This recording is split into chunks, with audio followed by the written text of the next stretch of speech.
get this thing opened up, our first workshop. It's 11 o'clock, Wednesday, March 20th, 2024, and we're doing a workshop today with a couple of topics that we want to discuss: the Forest Service Shoshone County Airport Land Use Agreement and the general topic of Shoshone County lease properties. So with those two, let me bring up what I think is the shorter conversation. We have this request from the Forest Service to renew our agreement that lets them use a little piece of the airport for their firefighting helicopters. Mm-hmm. They've offered us a whopping $100 a day kind of a rate. Mm-hmm. My suggestion is that we hand this off to the airport manager to do a little research and see if that's the going rate. If we're getting a good deal, a bad deal, or the same deal everybody else is getting. I would agree with that, and also I think Dan may have an interest in that to make sure that we're leasing. You know, we're not leasing something that we may develop. Or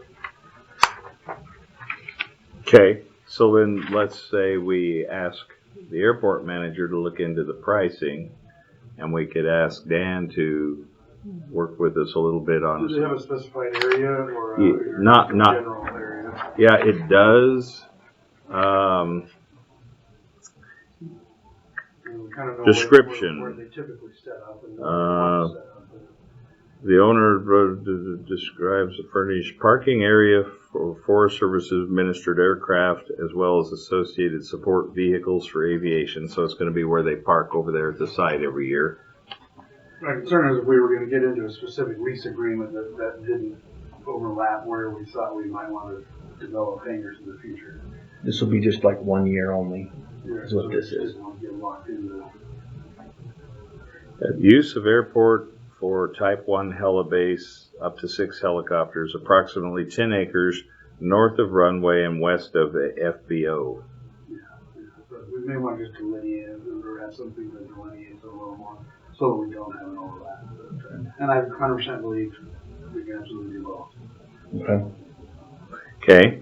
So, and we need to get this done pretty soon, so can we get it back on the calendar for a week out? Is that when they want an effective date of 7/1. Oh, okay. But so we got a little I think, did I get this through you? I think I had an email, and they were hoping May 1st. May 1st. Okay. So if we give ourselves a couple of weeks to Okay. do some research, and I'll approach Randy at the airport about seeing if we can figure out what the rate is for everybody else. I agree. And if you and Dan can work on if we want to delineate the area a little bit more specifically. Okay. Okay. Do you want to just go ahead and calendar that for 2 weeks, Sydney? And sure. So we don't let it drop. Yeah. Okay. Then, is there anything else on that issue for you? No, that's it. Okay. So this being a workshop, we're not taking any action other than to go do more research. The next one is the same thing. Last year we got into the game a little late on leasing recreational properties. We did not do much of anything with the annual leases, the properties that are around people's houses. So what are your thoughts on lease properties, on how you want to handle that this year?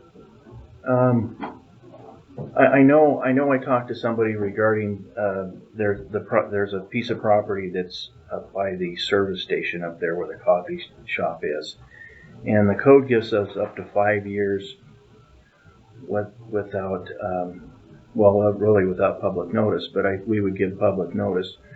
But when we have a business that comes in that wants to lease a piece of property like that, they want to make sure that, you know, they have a lease for at least 5 years for so that they can project what, you know, they can't put a bunch of money into it and then next year it's gone. So they need a little bit.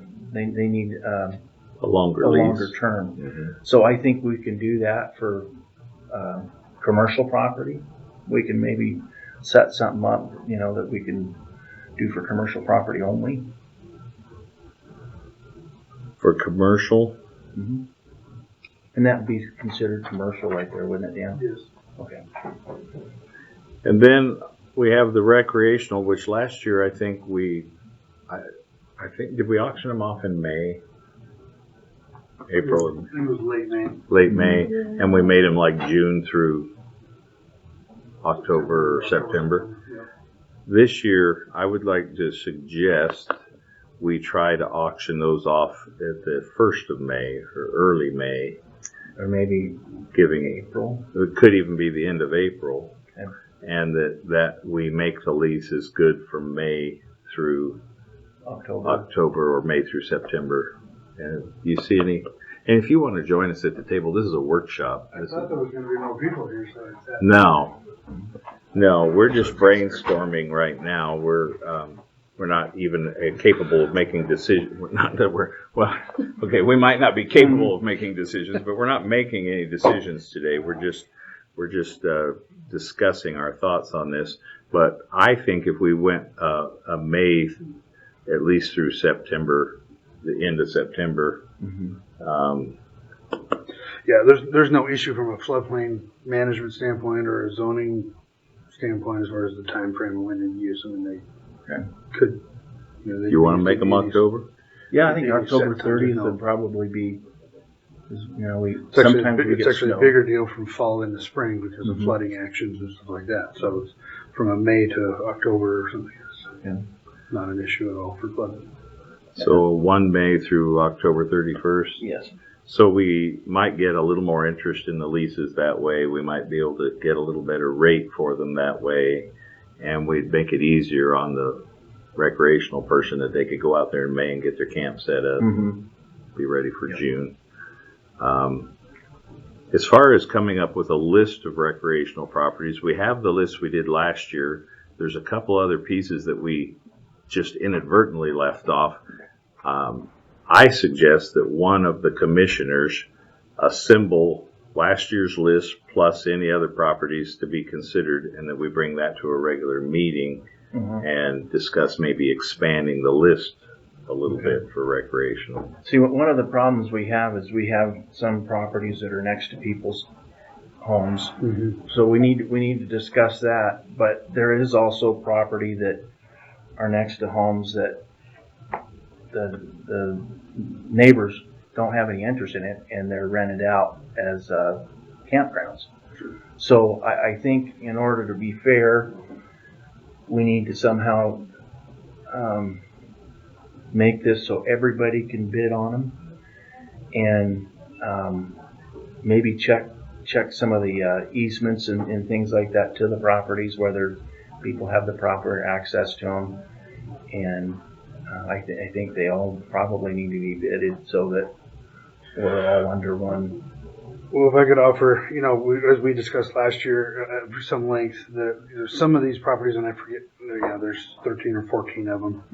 Mm-hmm. 3 or 4 of them that are probably not conducive to somebody else renting them, because it would be an imposition for somebody to be parking their trailer next to my driveway, at this place where nobody's ever done that. So there might be a little bit of ability to go through each one and kind of figure out a disposition for each one. Okay. To figure out, is this something we want to lease out? Because we don't have to lease them out. We certainly want to. We want to make them available for people to recreate on, but we don't want to do it in such a manner that it overly impacts somebody. Now, that word overly impacts is a little subjective, and so there might be other properties that it is conducive to use, but it may create an impact, and so that's a decision that still needs to get made. But to unilaterally do it, I think there's a negative to that, where there's some properties that would be maybe an inappropriate decision. But certainly there's other ones that maybe a judgment call has to be made. But Okay. Can we? So I think can we there's a have you handful. guys- Yeah, I think we can work together. And, Okay. and I think I at least identify the 2 or 3 that are probably very obvious. There's a couple oddball ones that are. At the I don't end know of how we somebody's ended up- driveway, I remember there's a little. Yeah, and so little it's like, bits. honestly, and You unfortunately can't do we it. can't just deed them off. We can't just get rid of Yeah, them I know. for good. So I think we could do some long-term leases or do some sort of way of assuring those folks that someday somebody's not going to come, try to recreate on that particular spot, Mhm. and then go through that. And I think that's something we can bring back to a meeting and go, Okay. at least these 2 or 3. This is why we don't want to do that, so we're not putting them on the list. Okay. Or just come back with, here's the list of the properties we are going to rent, and here's the reasons why, and then the rest of them just aren't. Okay. So Would you want to would be- compile that list and then Sure. go through and put your recommendations on them, and then when we come back the next time, we can discuss each one and give them why and give answers publicly of what we're looking at? Would next week not work? Would it be the week after? Dave? Probably the week after would be better for me. Okay, so let's schedule a meeting for a week I will after. not be here that week between the 29th and the 5th, so Okay. you can have it without me if you want, but Yeah. I won't be here. We can work on part of it. We can work on coming Yeah. up with the list, and then I can certainly give you Yeah. my thoughts on it. Okay, if you do that. By the end of next week, And we won't you can have make it. a full decision on it. We'll just disclose it at that meeting, So you the could still 2 have that weeks out. meeting. We'll just disclose it then and then talk amongst ourselves and then, How about if we ask Sydney here to put on the calendar for 2 weeks out for the 3rd, that we would have a regular session and make some final decisions so that we could get a month's notice out before we start an auction. okay, And then if we said on the 3rd that we're going to, so by then we would have talked with Dan, got some of these information. We'd come in, we'd vote on what we're going to rent and not, and what we're going to auction and what we're going to not, and and then on the 3rd, and then if we actually started the calendar and looked at like the end of April, like either a Monday or a Tuesday at the end of April, the 29th or the 30th, if we could actually start to advertise for a auction so people have a month to find out about these things. I mean, we could even put the word out now that there's going to be a property I auction think that at would the be a end of good idea. April and give ourselves 6 weeks Mhm. to generate some interest or something. Okay. Then people would know by the end of April what they have. Their lease would start with their payment the 1st of May, and they could start setting up their camps or Okay. whatever they're doing. Does that make Sure. sense to you? Is it a 30-day comment period for the notification for that meeting that you're going to auction that up, or was it just the 2 weeks? I The actual don't noticing. think For it the was actual just like- noticing. Yeah. And really, we're giving Noted is all you want, but is the actual noticing was We're- only. we're kind of, so that it's not, it wouldn't be a 30-day. I'll have to look at it because we're not, the code doesn't, we're just auctioning it. So it's, if we were gonna lease it for a long term, like 20 years, we'd have to notice out to public. That's gonna be different than what we're doing. We're just noticing that we're gonna lease them. So I think our time constraints may be shorter. I'll look at it. Either way, we could make the 30-day, Yeah. but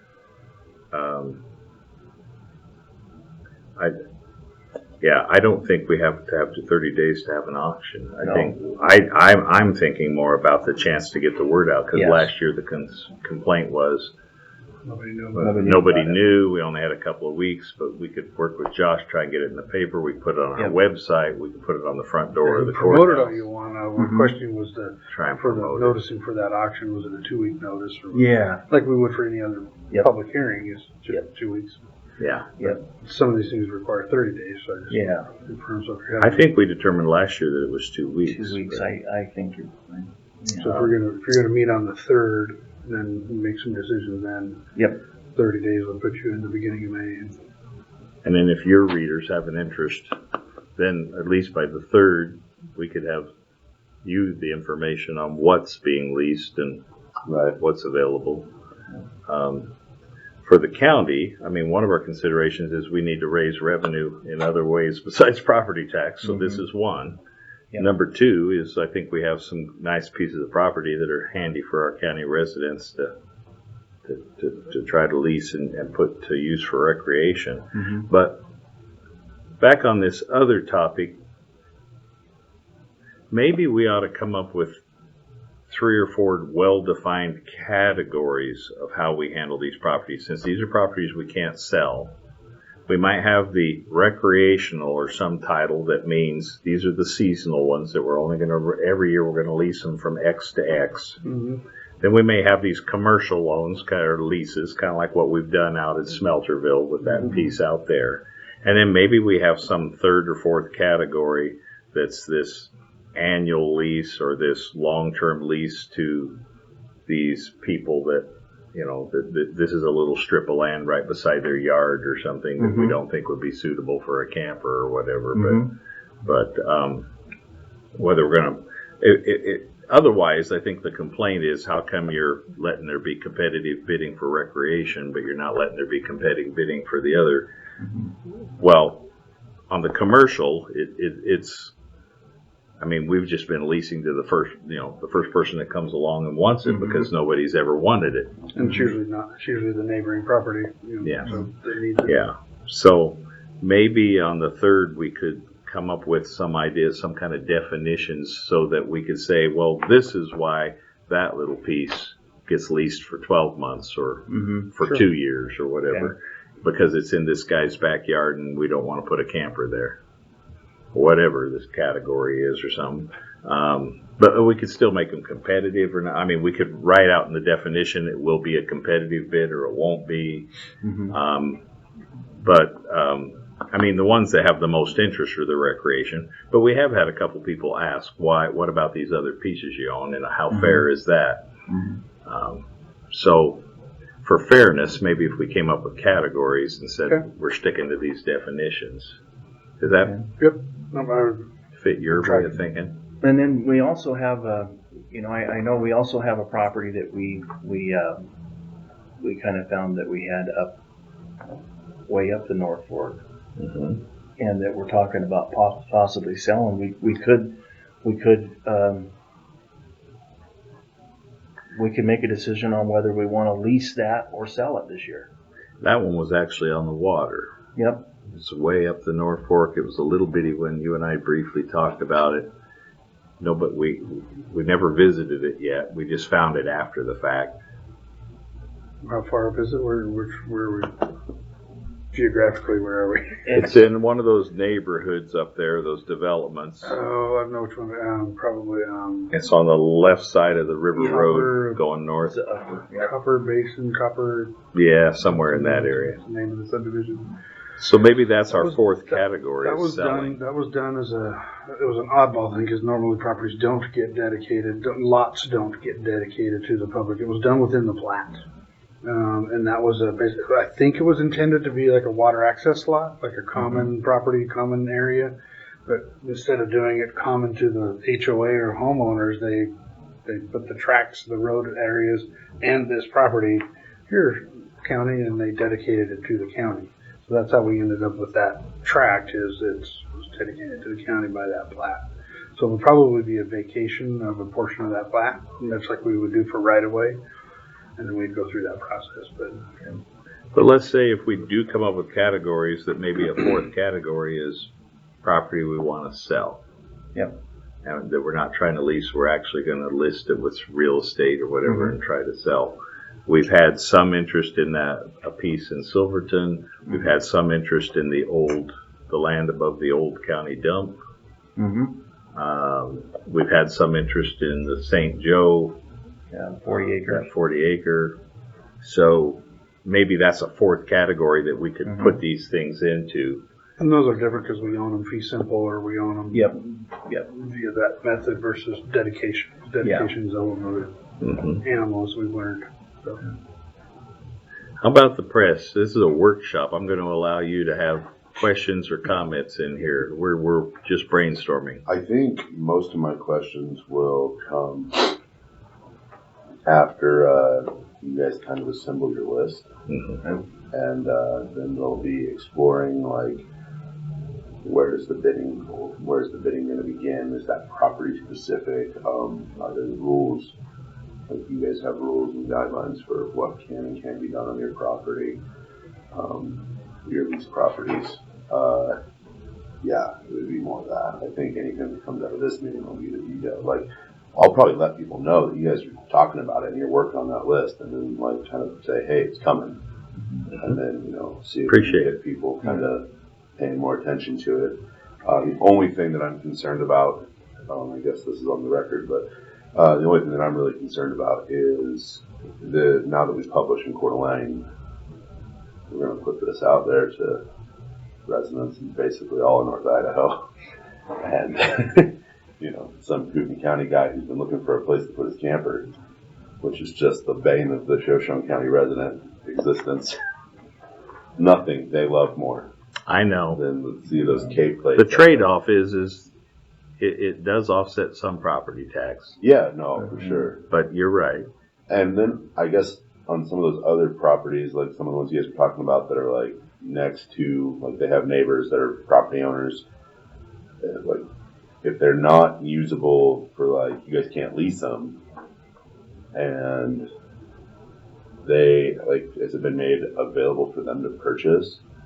Because wouldn't it be better to like generate like tax revenue on those as opposed to, or even could you like give it to them and then tax them? Like, I don't know. Well, it depends on the type, and we do have some properties. Like I said, when we receive property by fee simple, we've traded, or some reason we bought it, or we ended up with those are same thing. We can sell those. We could lease those for however we want, and whatever the zoning rules apply. The FEMA buyout properties are a specific property where back in whatever time it was, 96, and even some back in 74, FEMA came in, and as part of the mitigation for flood damage, one of the offers was we'll buy you out.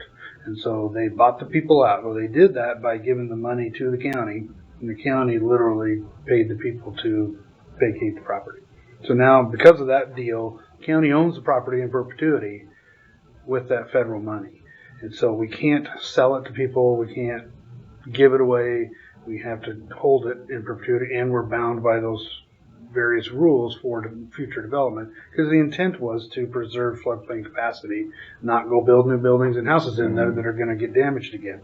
Because the idea was those properties received damage, received multiple claims, and FEMA said, look, your option is to keep fixing your house or we'll just buy you out. And so that's where those properties are restricted because we own them and we really don't have a way to give them back. So we don't have permission to sell them. And that was most of the properties that we had on our list. So that list, last year. the biggest part of that list of those FEMA buyout properties, Yep. and those are the ones that are most conducive for recreational use. So we do want to build and lease them out. We're restricted on what type of structures can be built there, what kind of infrastructure can be put on there. And so they're really just pretty well good for recreating on, and not really set up, because the intent is they don't have anything more to be damaged. Some of these properties, part of the guidance in there is the county can utilize that area for capacity, but also for parks. And so some gazebo type, ramada type structures that are open flow through for flooding, those types of structures could be built on those facilities. We could develop parks out of those properties and or lease. So we've not been asked if an individual can build a building, and I think last year when we went through this, we probably wouldn't want people to build structures, because then there's an inherent right to that structure, or who's going to build a building and then not lease it the next year and let everybody else enjoy it. Could they do temporary portable carports and stuff like that?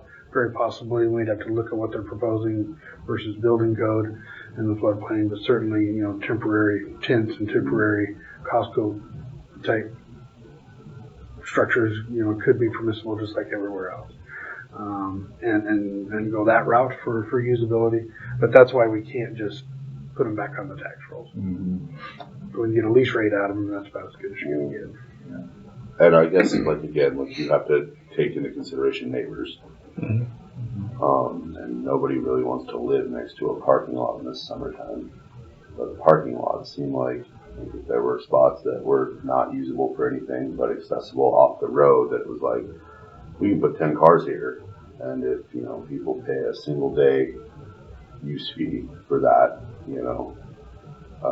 put in one of those little boxes with the little pay setup and Mhm. but we probably have some pretty irritated property owners if Yeah, and that's a separate story, really. We passed this morning. We passed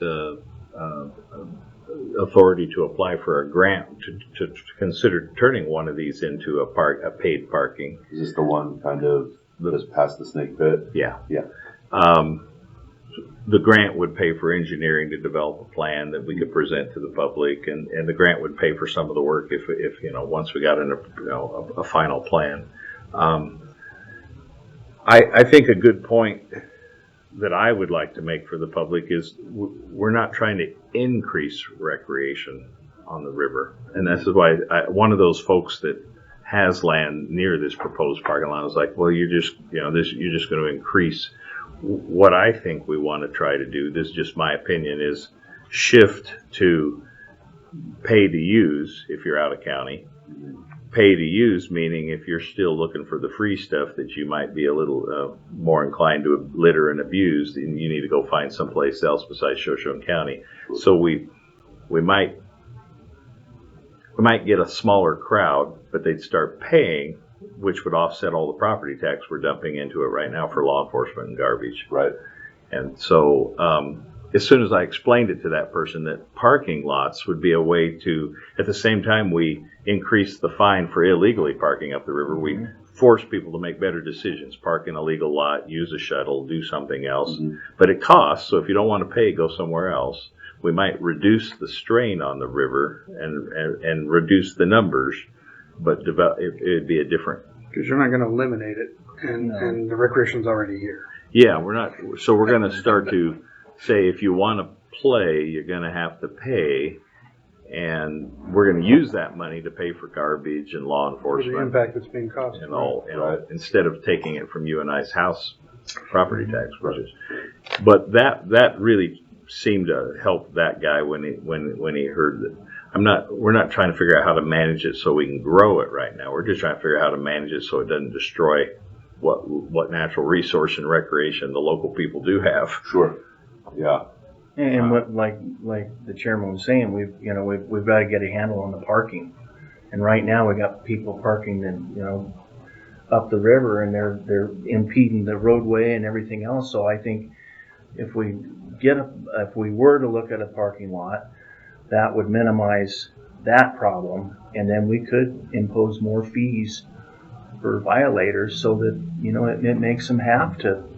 So you're choosing between $100 parking ticket or $10 parking lot. Yeah. Right. Suddenly it makes sense to go park where I should have, and right.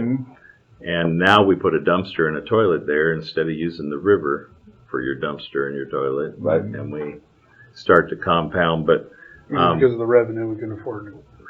So when we assemble this list, money, when we assemble this list of properties we want to lease, I think it would behoove us to look at, are there any others further up the river that might make that second or third shuttle stop, so that we're giving people the option. Now you can park here and go float and catch a shuttle and ride back up, and reduce traffic on the river too would be another one. It's just, but that's why we need that list, so we could say, hey, let's reserve number so-and-so. For right now, I know it's a hot issue for a few of the folks that live near what could be a parking lot.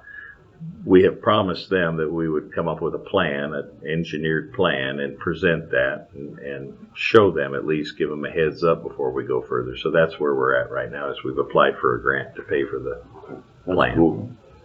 Yeah, it's a $50,000 grant. It would pay for the plan. It would pay for if we had an approved plan, it would pay to make a legal approach into the parking. It would pay to level the lot. It would pay for some fencing and lighting. That's another concern.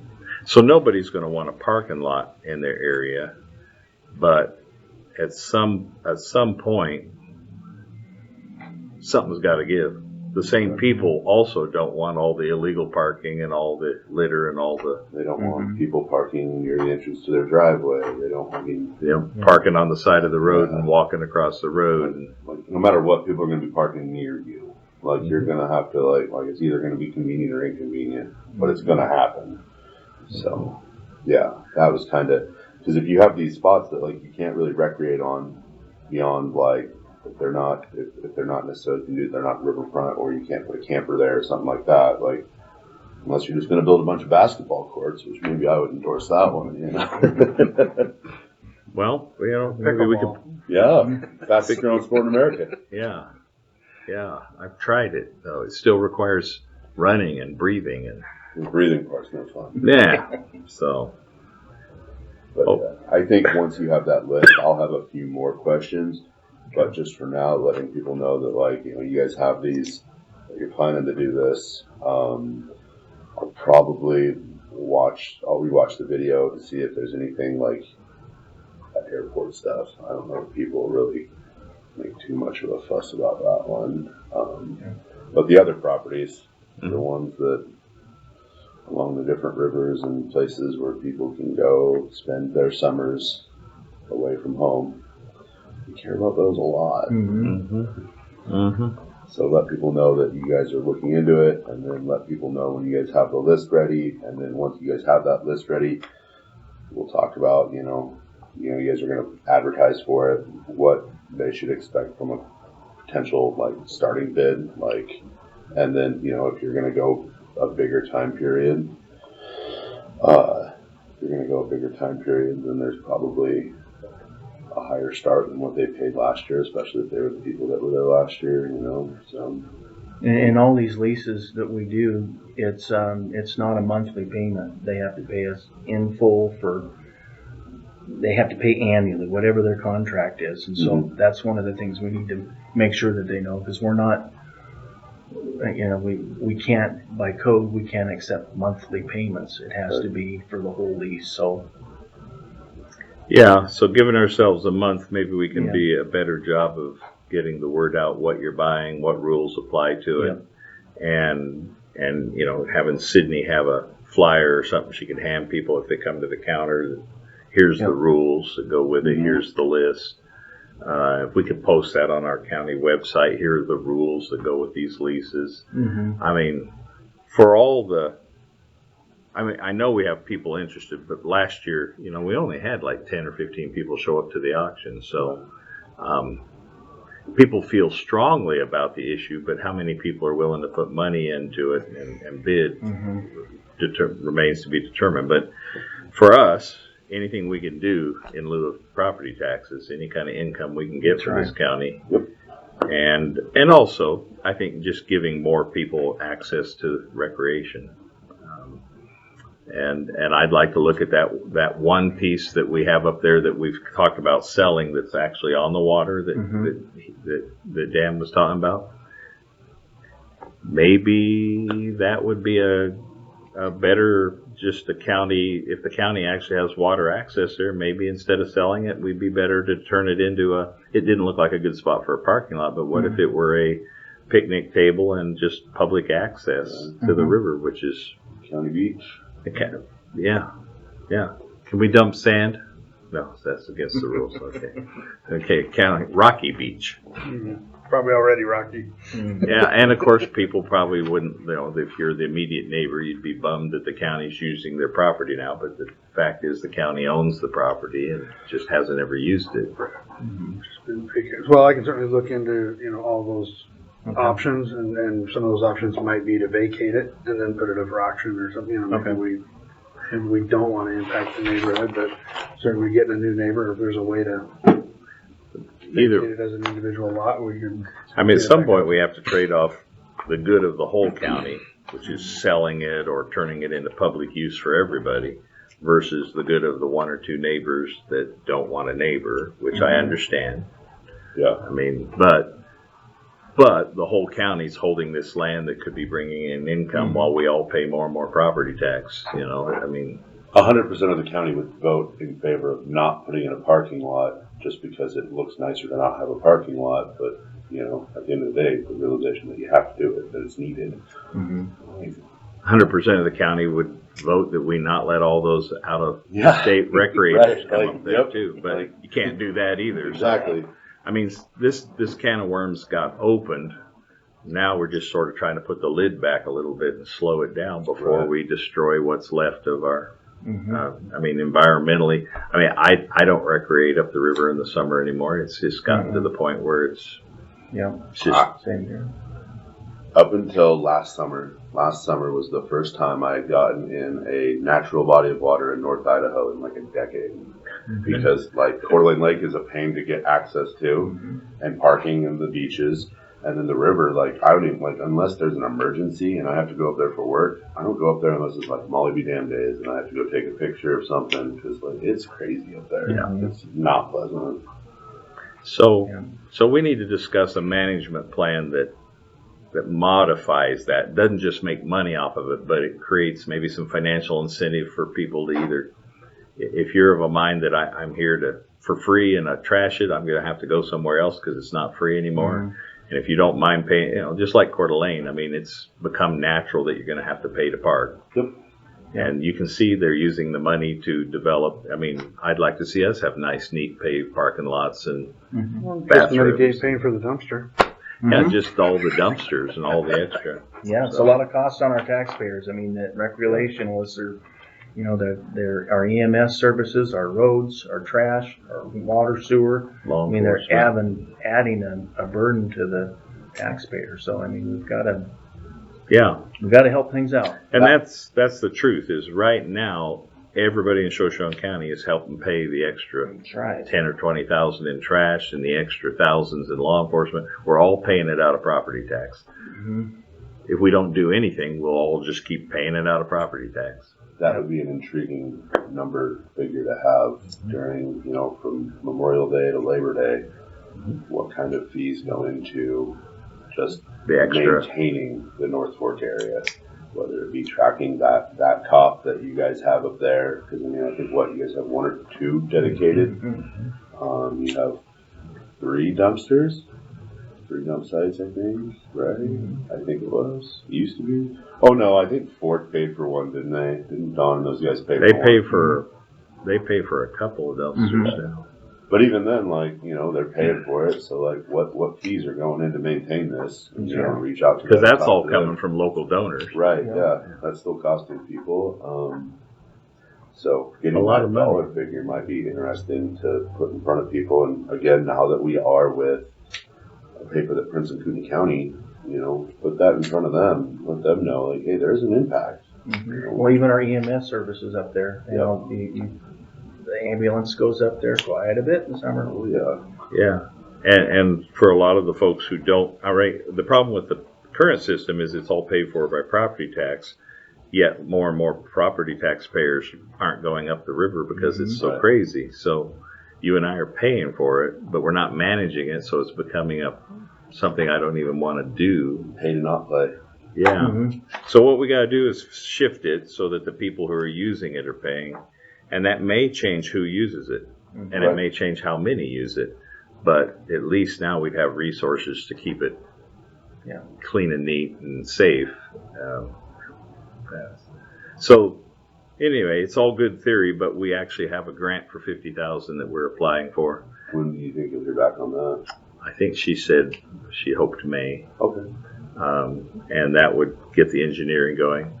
We signed a thing to use a little bit of the Slurpee money, $2,700 to get a topographic survey. Is that the one where so that we would know How much fill would need to be brought in, what's high, what's low.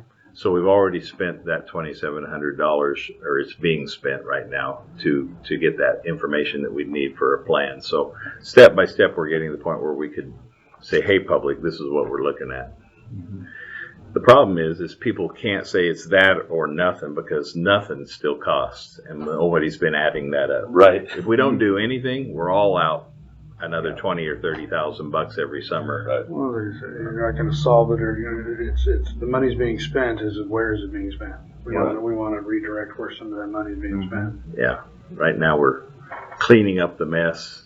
It'd be nicer if we had these parking lots with bathrooms and trash and nobody made the mess. They just threw it in the dumpster before and the advantage of putting it in a paid parking lot is maybe we get less couches and beds and things that are obviously not from recreators. Yeah. You don't think people bring their couches up the North Fork? Yeah. Well, now, in my neighborhood at Pine Creek, we do, but yeah, Difference between a North Fork River and a Pine Creek. it's different. So, yeah, we won't get into that one. All right.